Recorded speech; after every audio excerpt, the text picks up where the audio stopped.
पवन मंद सुगंध शीतल हेम मंदिर शोभितम, निकट गंगा बहत निर्झर बद्रीनाथ विशंभरम।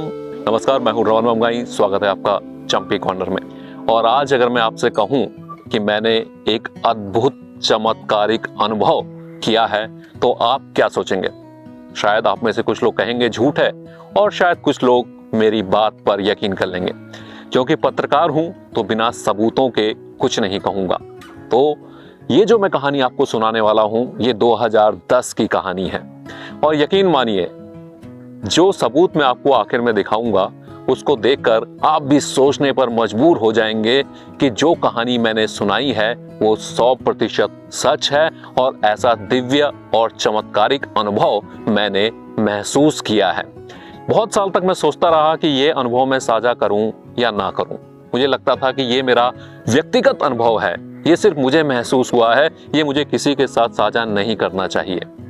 लेकिन फिर मुझे एहसास हुआ कि ये अनुभव दुनिया को जानना जरूरी है, ताकि सबको पता चले कि श्रद्धा की ताकत क्या होती है, भक्ति की ताकत क्या होती है। दरअसल कहानी शुरू करते हैं साल 2010 की ये बात है। मैं पहली बार बद्री धाम गया, पहली बार बद्री धाम के दर्शन का मुझे मौका मिला। और बहुत सारी कहानियां जुड़ी हुई हैं, क्योंकि उत्तराखंड से हूँ, पौड़ी गढ़वाल से हूँ, तो वहाँ बद्रीनाथ को लेकर बहुत सारी कहानियां ऐसी हैं जो कही जाती रही हैं। यहाँ तक कि जो हमारी गढ़वाल राइफल है उसका जो उद्घोष है वो जय बद्री विशाल ही है। तो बहुत सारी कहानियां थी जो बद्री धाम के बारे में बचपन से सुनता आया था। जब बचपन में एनसीसी में था तब भी कहानी कही जाती थी, क्योंकि गढ़वाल राइफल है तो उसका उद्घोष जय बद्री विशाल है। तो ये माना जाता है कि बद्री विशाल हमारे सैनिकों की, हमारे जवानों की हमेशा रक्षा करते हैं। वैसे भी भगवान विष्णु को पालक माना गया है, रक्षक माना गया है। तमाम तरह की कहानियां सुनते हुए और दिमाग में एक बात थी, एक मन में ये था कि शायद मुझे भी कुछ दिव्य अनुभव होगा। और लेकिन लगता था कि आखिर मैं हूं ही क्या, आखिर मुझे क्यों दिव्य अनुभव होगा, क्यों बद्री विशाल ऐसा कुछ अनुभव मुझे करवाने वाले हैं। खैर, यात्रा शुरू हुई। जब हम बात कर रहे थे लोगों से तो एक कहानी मुझे किसी ने सुनाई।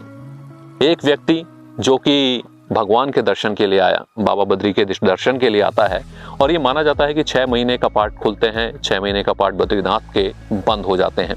तो ऐसे में अब तो राह बहुत आसान हो गई है। अब आप सीधा अपनी गाड़ी से, अपने वाहन से बद्री विशाल के दरवाजे तक पहुंच सकते हैं। लेकिन ये वो दौर था जब यात्राएं बेहद मुश्किल हुआ करती थी, लोग पहुंच नहीं पाते थे, बहुत दूर रास्ता था, बहुत कठिन रास्ता था। लेकिन फिर भी देश के कोने कोने से लोग भगवान बद्री विशाल के दर्शन के लिए आते थे। तो कहानी ये सुनाई गई कि एक बड़े बुजुर्ग बाबा महाराष्ट्र से बाबा बद्री विशाल के दर्शन के लिए आए। यात्रा तो उन्होंने समय पर शुरू की थी, लेकिन जब वो बद्रीनाथ के धाम पर पहुंचे तो कपाट बंद हो गए। बहुत मिन्नतें की, लेकिन सबने कहा कि अब कपाट बंद हो गए, जो विधि विधान था, जो नियम है उसके अनुसार आप दर्शन नहीं कर सकते। आंखों में आंसू भरे हुए वो बाबा पहुंच गए सामने, ऊपर जो नारायण पर्वत है उस तरफ चल पड़े। थोड़ा ऊपर चले और एक ऐसी ही किसी शांत सी जगह पर जाकर बैठ गए। दिल भरा हुआ था, 6 महीने यात्रा करके पहुंचे हैं महाराष्ट्र से, लेकिन दर्शन नहीं हुए। अब आंखों में आंसू थे। तब तक एक छोटा सा बच्चा उनके पास आता है, उन्हें कहता है कि बाबा क्यों रो रहे हो? तो बाबा सारी कहानी कहते हैं कि भैया निकला था दर्शन के लिए और यहाँ बद्री विशाल के तो कपाट बंद हो गए। वो बच्चा उन्हें कहता है कि चलो थोड़ा देर चौसर खेली जाए, चौपड़ खेली जाए, थोड़ा आपका दिल बहलेगा, दिल का दर्द थोड़ा कम होगा, दुख थोड़ा कम होगा आपका। बाबा भी बच्चे की बात, उसकी मुस्कुराहट टाल नहीं पाए और चौपड़ खेलने लगे। ऐसे ऐसे 6 खेल या 6 गेम उन्होंने चौपड़ के खेले। बच्चा मुस्कुराते हुए कहता है जाओ बाबा। और बाबा नीचे उतरते हैं तो देखते हैं कि बाबा बद्री विशाल की जो डोली है वो लेकर आई जा रही है। पूरे ढोल नगाड़ों की आवाज है। जो बुजुर्ग थे एकदम पूरी तरह से परेशान कि ये क्या हो गया, ये ऐसा क्या हो गया कि अभी तो मेरे को बोला गया था कि बाबा बद्री विशाल के कपाट बंद हो चुके हैं, और अब यहाँ पर ये पूरे ढोल नगाड़ों के साथ बाबा बद्री विशाल की डोली यहाँ पर लाई जा रही है। अब वो पूछते हैं पंडित जी से, रावल जी से, कि भैया ये क्या है, आपने तो कहा था कपाट बंद हो गए। तो बोला बाबा आपका दिमाग विमाग कुछ खराब हो चुका है क्या, 6 महीने बीत चुके हैं, 6 महीने के बाद फिर से कपाट खुले हैं और फिर से बाबा बद्रीनाथ की डोली पांडुकेश्वर से यहाँ पहुंची है। बाबा की आंखों से झरझर आंसू बहने लगे। उन्हें बाबा बद्री विशाल के दर्शन हो गए थे, शायद बाल रूप में ही ये दर्शन हुए थे। खैर, ये कहानी मुझे सुनाई गई तो मुझे लगा कि हो सकता है, क्योंकि हम ज़्यादा पढ़ लिख जाते हैं तो फिर हमारा जो मन है वो तर्क करने लगता है, सही गलत सच्चा झूठा बहुत सारे तर्क करता है। लेकिन जब बात श्रद्धा की होती है तो वहाँ तर्क काम नहीं करते हैं। वहाँ आपकी श्रद्धा, आपकी भक्ति ही आपको साक्षात्कार करवाती है, दर्शन करवाती है। और मेरा दिन बीतना शुरू हुआ, कपाट खुलने वाले थे और तमाम तैयारियां वहाँ हो रही थी। बद्रीधाम को पूरी तरह से फूलों से सजाया गया था और पांडुकेश्वर से बाबा की डोली ऊपर आ चुकी थी पूरे गढ़वाल राइफल के बैंड बाजों के साथ। ये पूरा एक उत्सव का माहौल वहाँ पर होता है।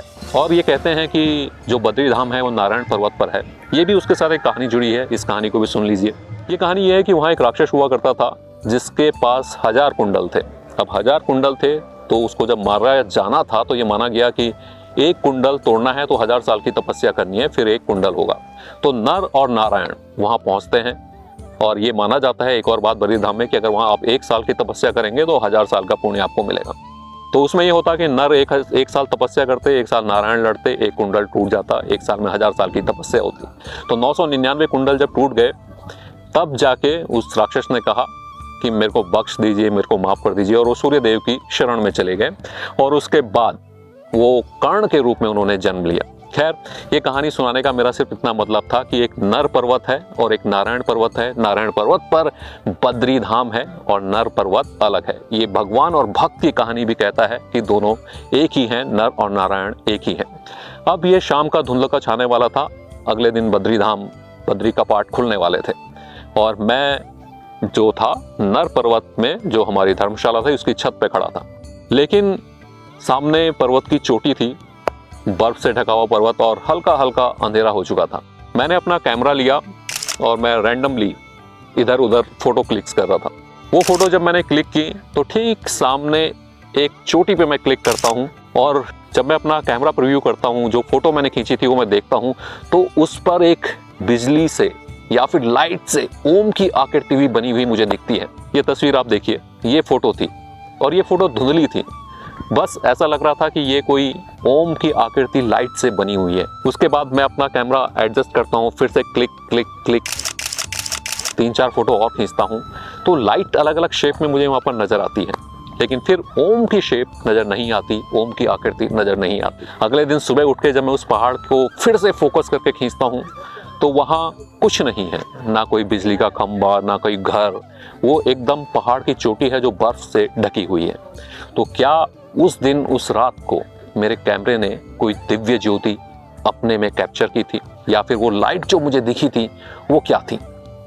मैंने ये माना कि शायद मुझे दर्शन हुए, शायद मुझे वो साक्षात्कार हुए।